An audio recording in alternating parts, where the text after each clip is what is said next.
Alright, well, whereas I'm sure many of you know, James Gunn and Peter Safran have just been appointed the CEOs of DC Studios. And it's a long time coming. We've been looking for somebody to lead this universe into better days than where it has been within the recent past. It finally happened out of nowhere yesterday. A move that I don't think many people saw coming anytime soon. And the person or persons leading the DCEU, I don't think they were expecting it to be these names. Most of this video and conversation is going to be centered around the man that everyone's looking at, James Gunn. But just to quickly speak about Peter Safran, what his job is going to be is handling the money and business side of things with these movies going forward. Probably what he's going to want to do is he's going to want to keep things relatively cheap to start the first couple of years, just because we know where Warner Brothers is within the state of their company as of right now, and they need to get DC back on track. They can't just be throwing around money left and right. Peter has done a lot of production work within Marvel and DC. He's also done the Conjuring movies as well. Notably, what we're looking at is the DC side of things. He's done Shazam, Suicide Squad, Peacemaker, Aquaman, and if you want to look at Marvel as well, he has done Guardians of the Galaxy. He looks like the safe option when it comes to the money side of things. I don't think there are many people complaining about that. Now, where this gets interesting is the James Gunn announcement. It's split on the internet right now. People either really like this, really don't, or are just kind of in the middle like I am. Maybe I should like it, maybe I shouldn't, I don't know yet. There are a lot of moving pieces, and I'm sure a lot of announcements heading into the near future, probably a lot of movie and TV show announcements, and just the general direction that DC is going to be heading in now. And now I think with James Gunn being the head of DC, I do believe we are actually going to head into an Infinite Crisis.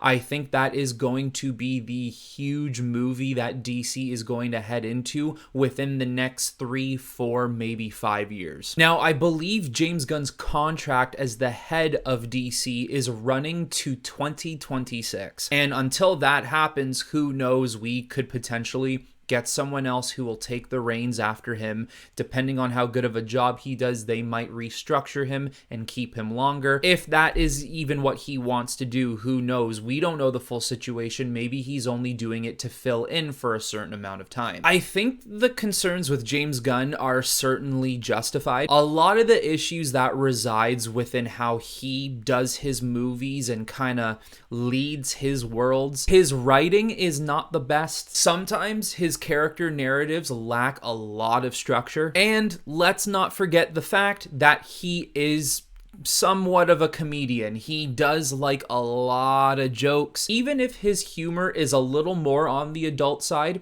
and even if his movies such as Suicide Squad featured a lot more blood and gore, just a lot more adult in general, it still felt more like a Deadpool, if you will. It's adult, but it's like comedy for adults, whereas DC as a whole, we are very used to it being a lot darker, grittier, and grounded. And I think one of the biggest concerns is, will James Gunn start to change not so much DC into another mini version of Marvel? And that is a concern for sure. I think more so though, it's about, will he start to change DC in more of his image where everything is just fun and laughable and jokey? And we certainly do not want that. Now, of course, certain characters have their place in that type of situation. For example, you saw how it was executed over in Guardians of the Galaxy. That is a film and a group of characters who do utilize the talents of James Gunn very well, and it works. When you look over at DC, Suicide Squad can fit that as well. Harley Quinn is very good for that. But not every character fits that model. And then I'm sure people start looking at the box office issues that Suicide Squad from James Gunn had, and how lackluster the numbers were for Peacemaker on HBO Max. So far, his projects have not been the hottest, and even though the ratings and reviews for Suicide Squad are good, they are not great, and they were not received by everyone because not enough people went to go see it in the first place. So now the issue issue becomes,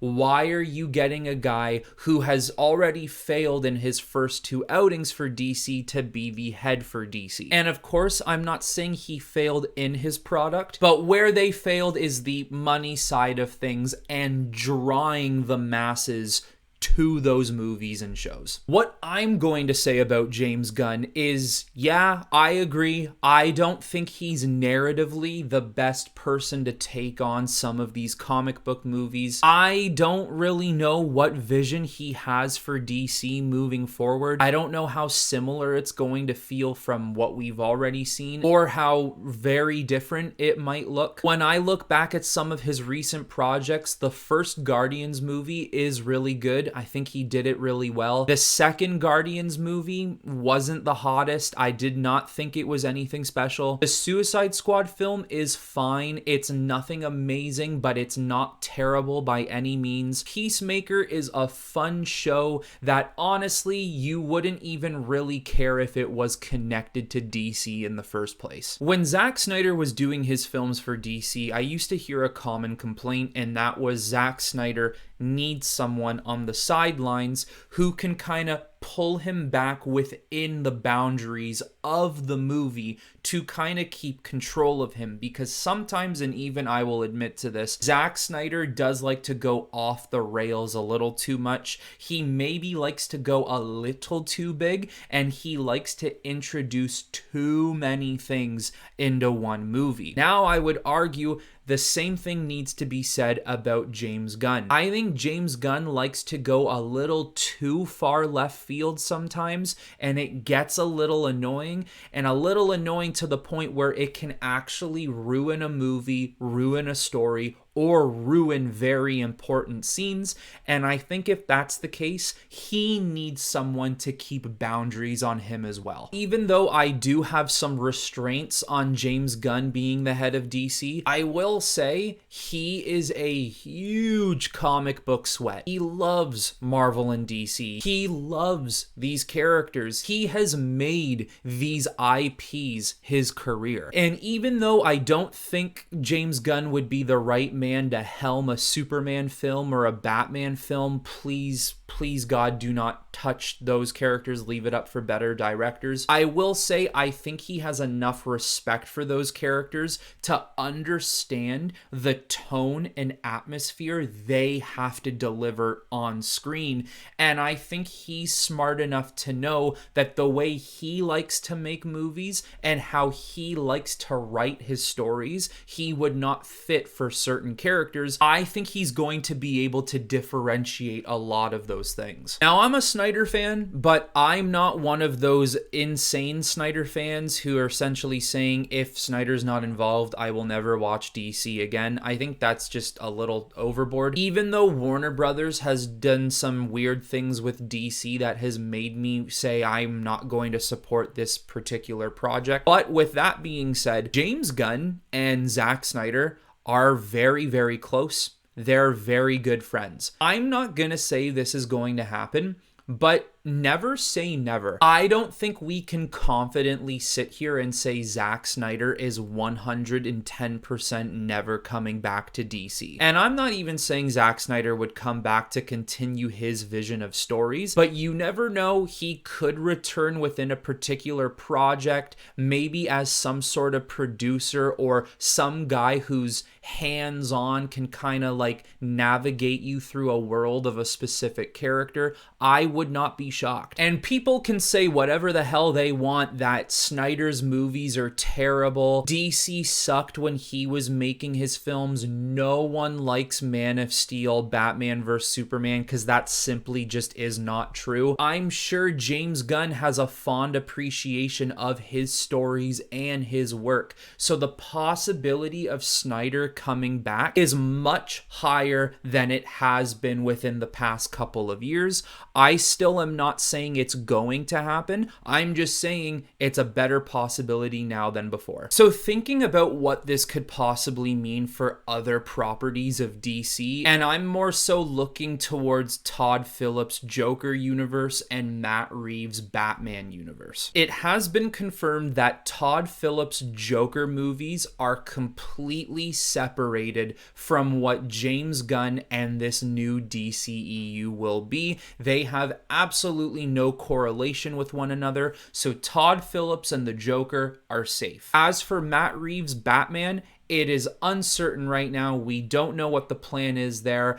I do find it hard to believe that Robert Pattinson's Batman and the world that Matt Reeves is trying to create over there will coincide with this DCEU. I just think they're too tonally different. I don't think they can connect. I do think we will find out soon that Matt Reeves' Batman is also safe and will continue in its own separate continuity. Although I did mention earlier about the Crisis event, I think we're going to get one massive movie or even a two-parter movie where all these characters from different dimensions end up teaming up with one another to stop one main bad guy. For anyone wanting more Ben Affleck Batman, I mean, it may not be in the way that we want him, his own solo movie or HBO Max show, but we certainly will get him in a Crisis event. Ben Affleck Batman will not finally be seen in the Flash film and the Aquaman film. He will be seen again down the line. Within Crisis, bringing all people together from different dimensions, that could potentially mean Robert Pattinson getting thrown into the fold as well. The opportunities and possibilities are endless. I don't think we can say yes or no to any of those right now. And who's to say that at the end of the day, Robert Pattinson won't be the main DCEU Batman? We right now do not have a main DCEU Batman. With what Warner Brothers did to Ben Affleck and with this really stupid decision to bring Michael Keaton's Batman back, I don't know what is going to happen here, and I do have a feeling James Gunn has a solid idea. You got to think about it from this perspective. James Gunn has been in this Warner Brothers situation even before Zaslav and Discovery moved in. So he has seen DC from all avenues and from all different people who have had their own visions for the future of the DCEU. I'm sure he's picked up on some people's great ideas and some people's really stupid ideas. Walter Hamada, I'm looking at you once again. And I'm sure he does have a general idea of what he would like to do with the Batman character, because I'm sorry, you are not going to have a successful DCEU if you do not have Batman and Superman in it. So now with Henry Cavill back, it's time to figure out what they're doing with Batman. Now, The Hollywood Reporter, of course, put out an article talking about this breaking news. There's a particular paragraph I want to read in this article because of how well worded it is. In a statement from Gunn and Safran, we're honored to be the stewards of these DC characters we've loved since we were children. We look forward to collaborating with the most talented writers, directors, and actors in the world to create an integrated, multi-layered universe that still allows for the individual expression of the artists involved. Our commitment to Superman, Batman, Wonder Woman, Aquaman, Harley Quinn, and the rest of the DC stable of characters is only equaled by our commitment to the wonder of human possibility these characters represent. We're excited to invigorate the theatrical experience around the world as we tell some of the biggest, most beautiful, and grandest stories ever told. There's no way that that statement did not get you excited. Although there is no doubt that that statement was not meant to get you excited, because as of right now, it truly does not mean anything until we actually see something from that statement. We need to finally start to see the fruition of these statements come to life in theatrical presences like they state in this article. It is what David Zaslav said a couple months ago, and it is repeated here, where Batman, Superman, Wonder Woman, and some of these other big characters in DC, they do need to be represented at the height of DC's power. They need to be the main focus of DC moving forward and forever. And that very particular piece there where they say it still allows for the individual expression of the artists involved. Even though the DCEU is heading into a direction where everything needs to be connected, I still believe directors need to have their genuine feel to their film and their own say in their own film, which is something Marvel does not do. If you cannot follow the specific guideline of where the universe needs to go, we do not want your presence there. That is why Marvel feels so formulaic and so boring and also just so predictable, and it's why it has completely lost my interest. This is a chance for DC to follow an interconnected universe, but feel unique in its own way. Like I said at the beginning of this video, I think this means a lot. I think we're going to be getting a lot more details cleared up within the next couple of days. I think there are going to be a lot of future announcements moving forward.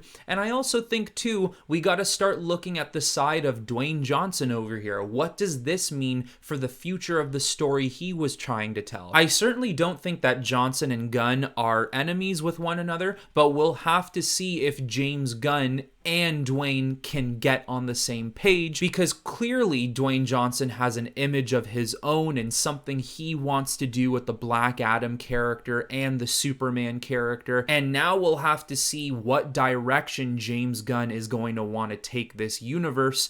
It could get a little messy over there. That is, of course, they cannot get on the same page, which I feel like they can. But anyways, everyone, those are the main points I had to say about this, and now I want to hear your comments below. I want to know what you guys think of James Gunn taking over the DC universe. I do have to say, even if you don't like it, it is certainly better than what we had before, which is literally nobody. But that's all I got for you on this one, guys. And until next time, I will talk to you all very soon.